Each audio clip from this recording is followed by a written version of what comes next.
Really great to see you again. Thank you. How long has it been? It's 10 years. Okay. Yeah. I still look good.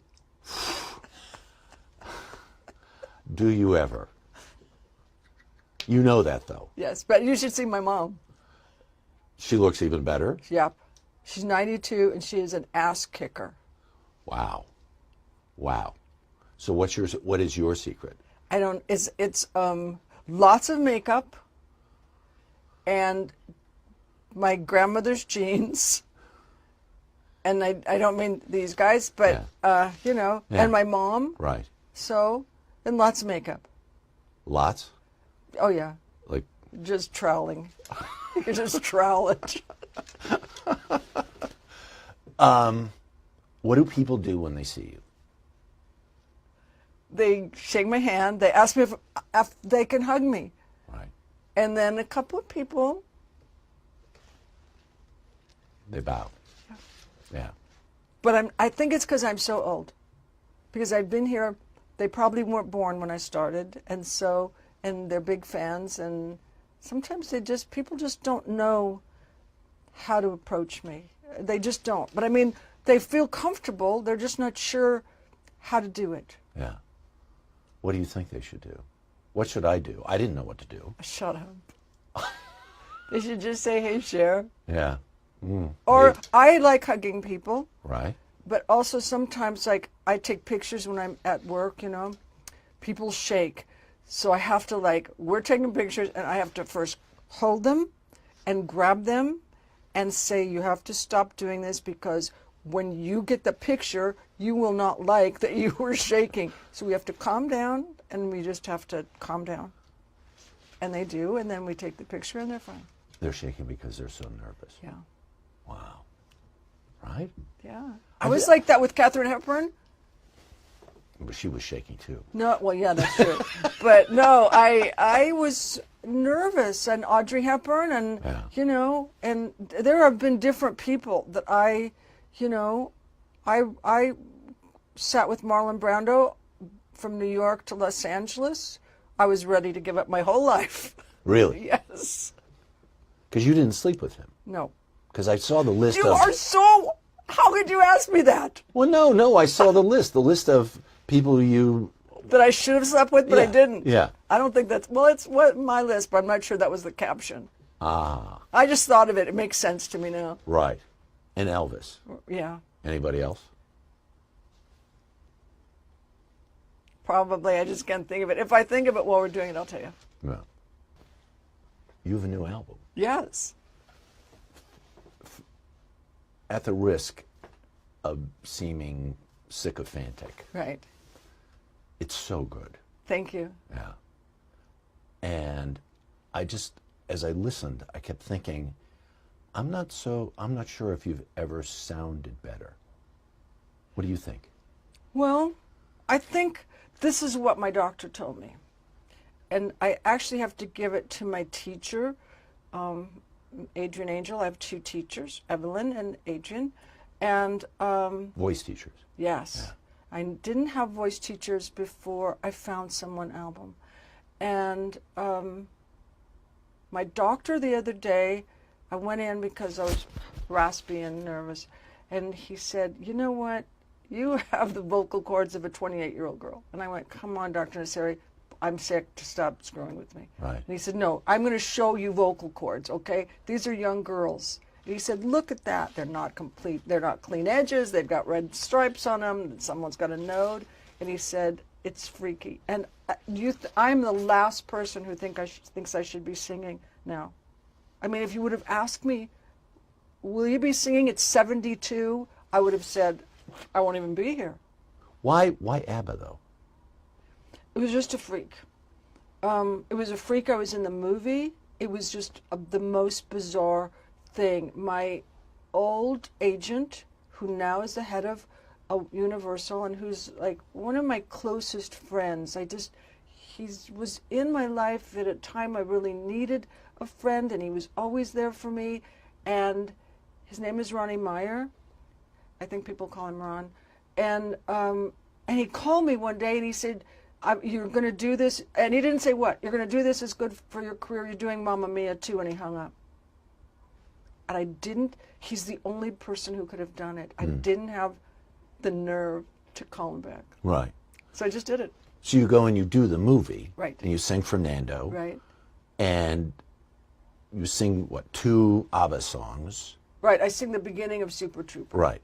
And then, but is that enough to say, well, I'm just going to do a chunk of their catalog? Well, if you knew me better, you would know that that's exactly. I thought, you know what, this could be fun. Yeah. And I like the songs, and they're more complicated, and they're more difficult to sing, and Benny thought it was a great idea, and I just thought, I'm going to give this a go. One of the ABBA Benny guys. Bjorn, Bjorn. But they both liked Fernando a lot, so Right. I was very pleased. And so Mark and I, my producer that I've been with since Believe, we figured we'd just try it. And the first song we did was One of Us, which I think might be my favorite song. Maybe One of Us in Chiquitita. And I thought, this is fresh and it's different. And I think for a whole audience, they're going to say, I've never really heard this before. I'm impressed. Thank you. Yeah. I tried to do, like, I didn't want to disregard them, but I wanted to be myself. And then I realized, just by virtue of the girls we had such different voices, you know, which was kind of hard sometimes because they've got like ranges that go up to Ema Sumac, you know, and so some of the songs I struggled with, and some of the songs fit me like a glove. Right. And some of the songs, people said, don't do those. Don't do those. Waterloo and Mamma Mia. And I just said, I have to, because I saw Muriel's Wedding. And that's what made me a huge ABBA fan. Right. So in your life, when people say don't do that, what's your usual response? I'm not good at don't do that. I mean, I listen later, but I'm just not good at don't do that. I'm so stubborn, it's ridiculous. I'm so stubborn, it's embarrassing. To your own detriment, or does it work for you? Oh, I'm sure sometimes. It's a double-edged sword because, you know, sometimes it can be dicey. Yeah. For us who don't live with you or know you intimately, well, all we understand is every time something happens to Cher, she's still standing. I mean, that's what we think when we think of you. You know, the cockroaches story. When the world comes to an end, there'll only be cockroaches and Cher.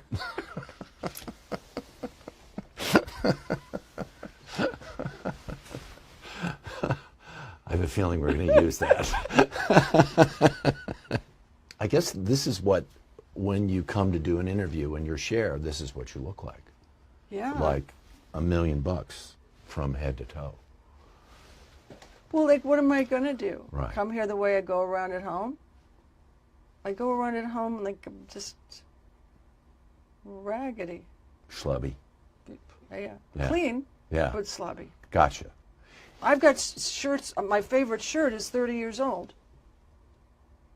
Do you wear it in public ever? Absolutely. Yeah. As a matter of fact, people have pictures of chronicling this shirt, you know, for a million years, and I don't care, and I don't care how many times I wear it. Right. And I hate, one of the things I really hate and just pisses me off is that because everything is disposable, like once I wear this, I'll never be able to wear it again, but that's, you know, Right. that's, you know, dumb.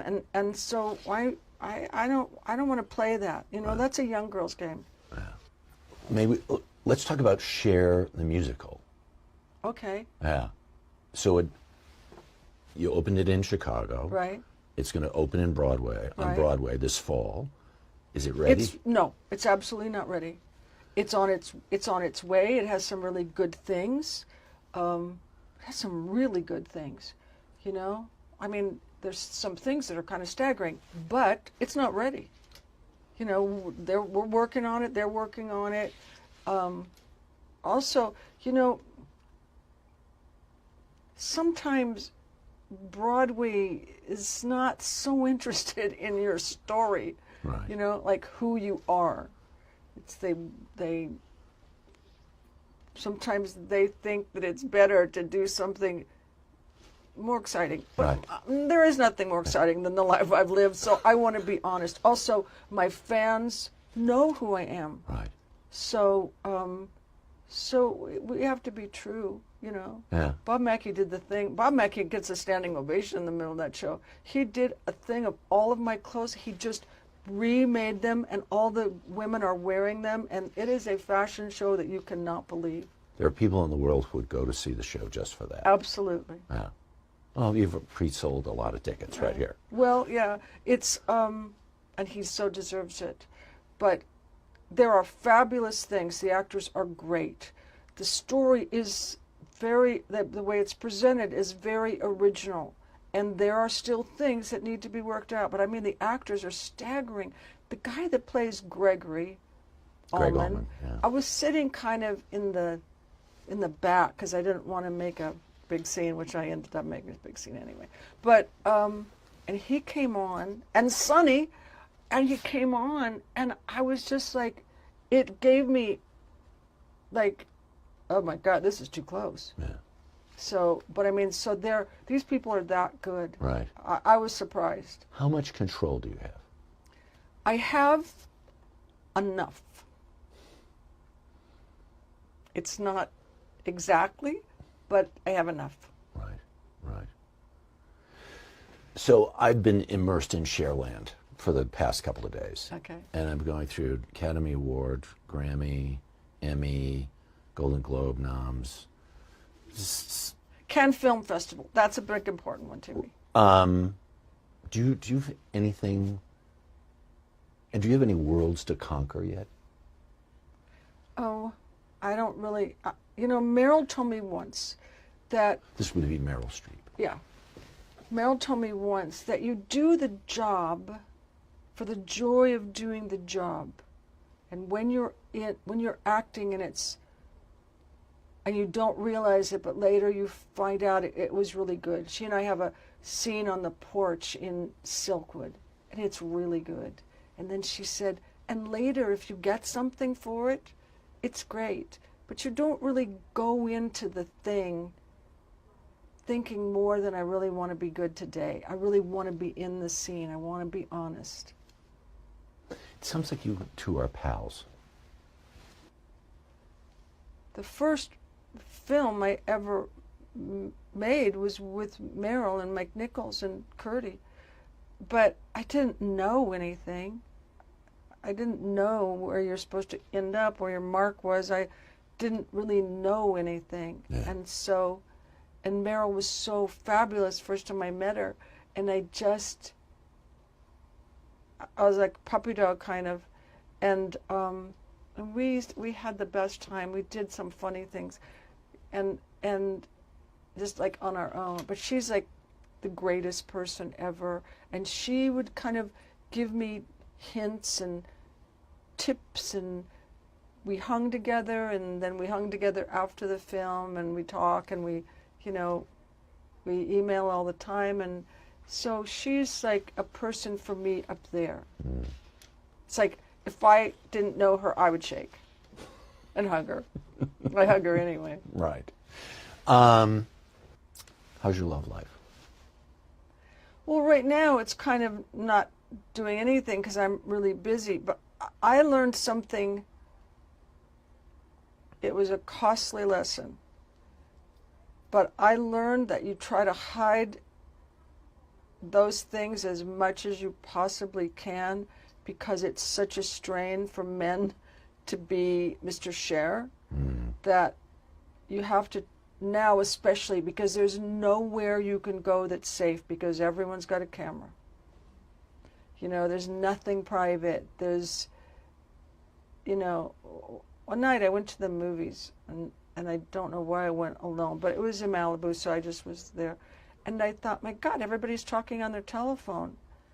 But what I didn't realize was everybody was taking my picture. Mm. And then, like, when I'm on stage, everybody's got their camera. I see, like, thousands of cameras. But there's no safe space. So if you have a boyfriend, you have to kind of try to stay as quiet as you possibly can. Right.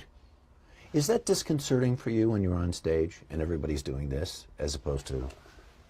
Well, I asked him the other night, I said, you guys, what's doing? I mean, like, what are you doing? Are you liking it through your cameras? Are you getting the experience, or you just want to take it home?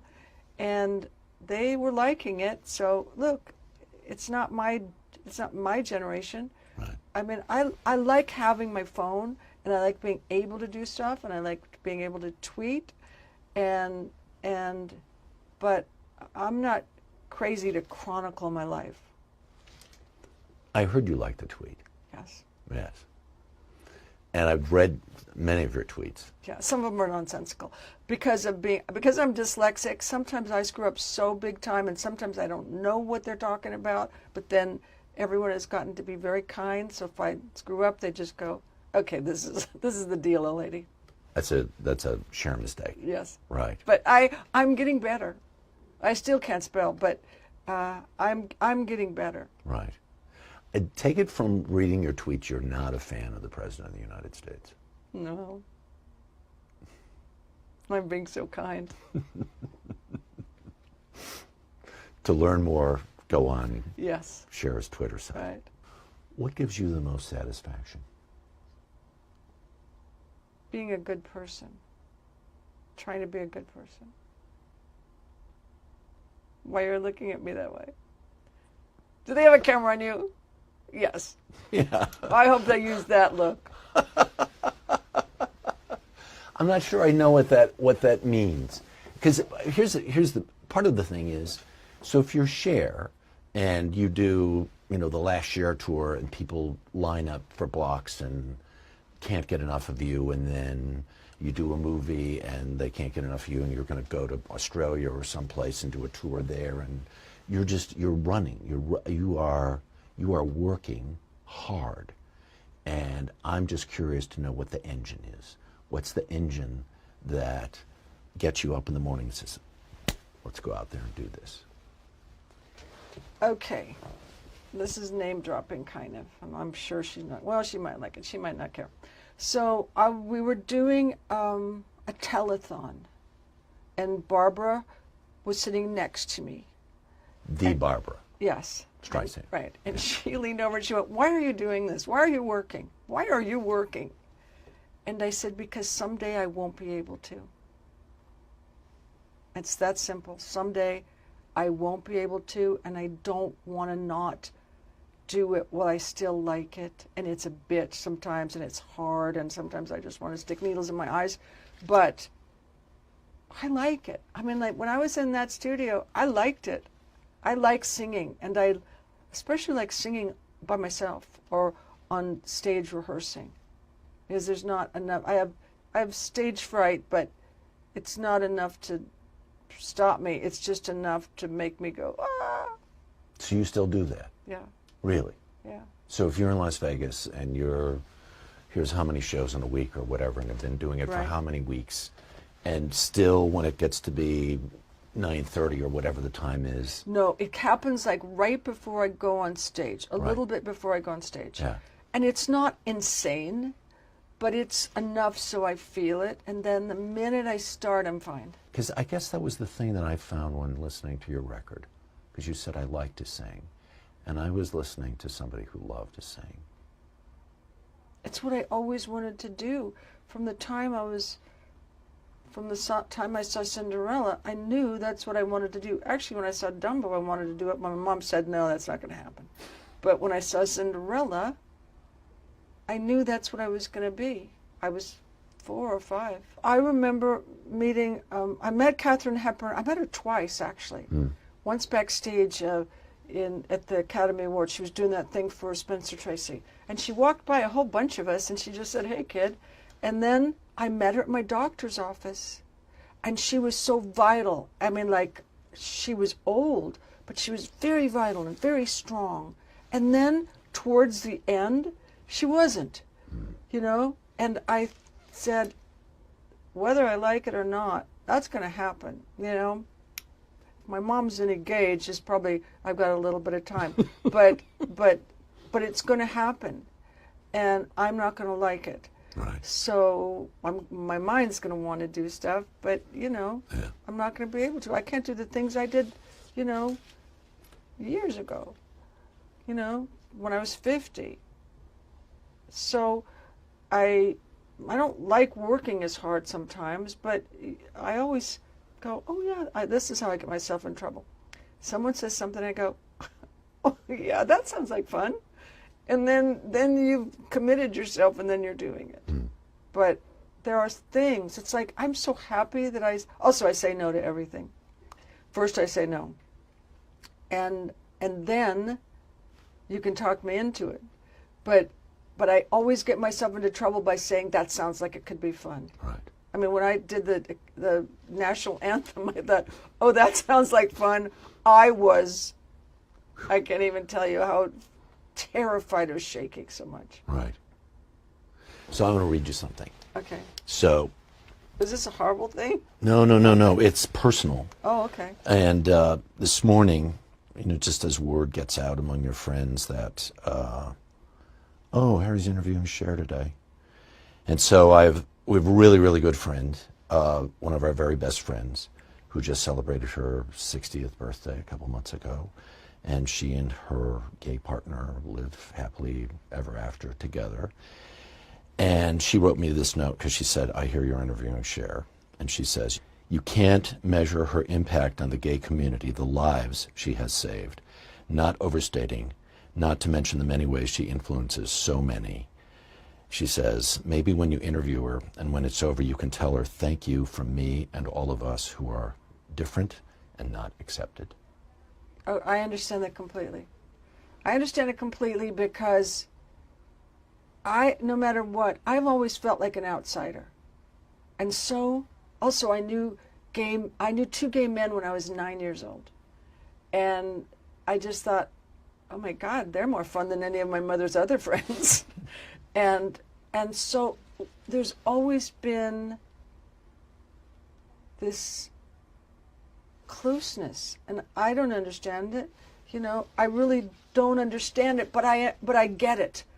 Or maybe I don't get it, but I understand it. It's one or the other. It's like, it's ingrained in me. It's in my DNA. I was born to be this way with gay people. Yeah. You know, and I know, and you never think about it, but I've had gay guys especially just say, you know, when I was in Little Rock or when I was in Paducah or whatever, and I was hiding who I was, or my friend told me about a boy that she knows. He's a grown man now, but he had a Cher poster on his wall, and his dad ripped it up, and he got another one. You know, but he said at the time I was the only thing that was keeping him thinking, I have a future, I'm going to be somebody, it doesn't make any difference.